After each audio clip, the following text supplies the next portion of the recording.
Have you ever wondered why British soldiers, famously known as Redcoats, marched into battle wearing such bright, eye-catching red uniforms? It seems like a terrible idea, right? Like painting a giant target on your back. Well, the real reasons are far more surprising and complex than you might think. And they have very little to do with the popular myths you've probably heard.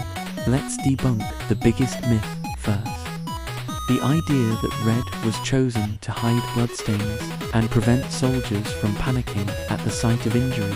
While it sounds plausible, and maybe it was a minor psychological benefit, it was never the primary reason.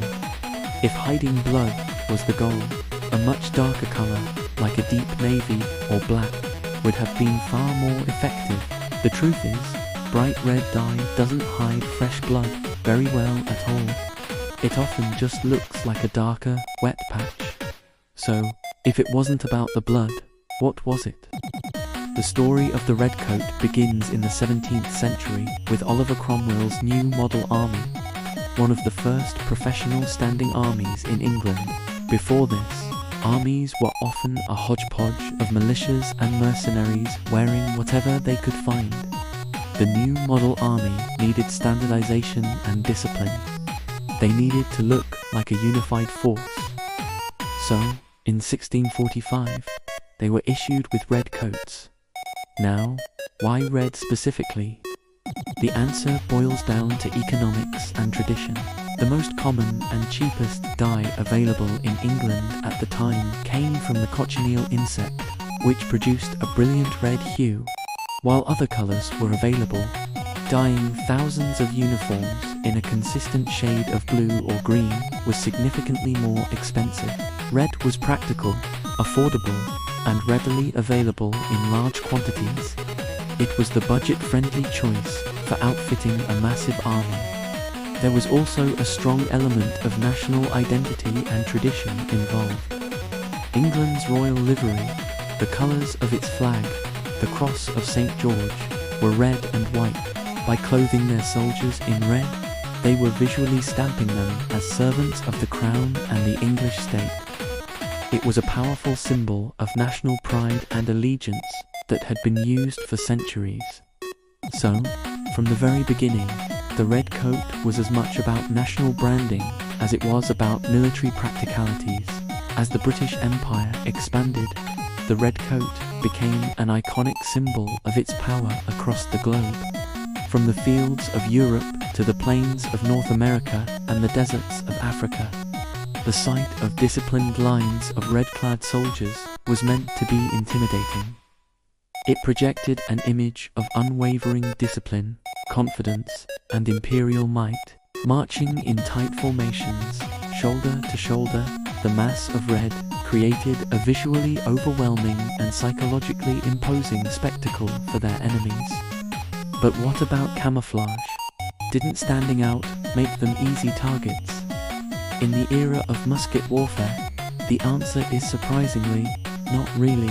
The battlefields of the 18th and early 19th centuries were chaotic, confusing places, shrouded in thick clouds of black powder smoke from constant musket and cannon fire. Visibility was incredibly poor. In that smoky haze, a bright, uniform color was actually an advantage. Generals needed to be able to distinguish their troops from the enemy and from each other. The bright red made it easier for commanders to identify their units, direct their movements, and maintain control of the battle lines amidst the fog of war. It was a crucial element of command and control.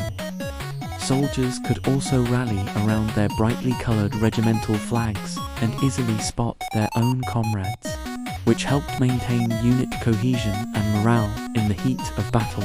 Everyone knew where the British lines were, and for the soldiers in them, that was a source of strength. However, warfare technology doesn't stand still. The mid-19th century brought about a revolution in firearms. The invention of the rifled musket and later the breech-loading rifle dramatically increased the range and accuracy of infantry weapons. Suddenly, soldiers could hit individual targets from hundreds of yards away. The smoky battlefields of the past began to clear as smokeless powder was introduced. Under these new conditions, the bright red uniform went from being a psychological weapon to a deadly liability.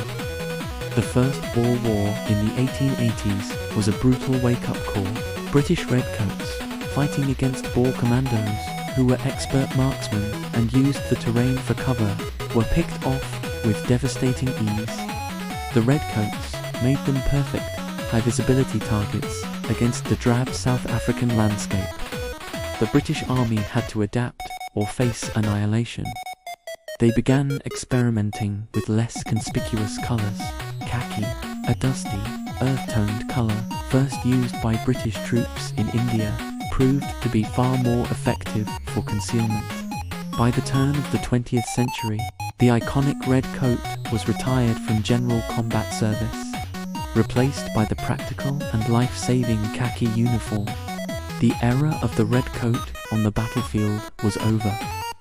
Today, the red uniform lives on purely for ceremonial purposes.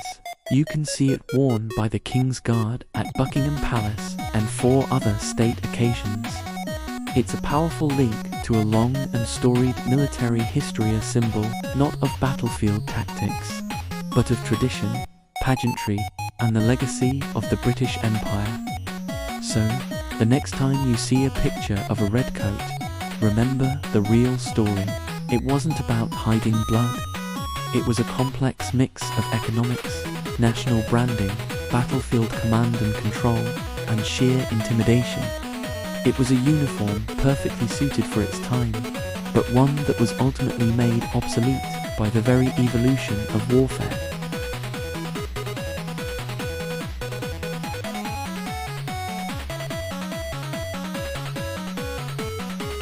Thanks for watching.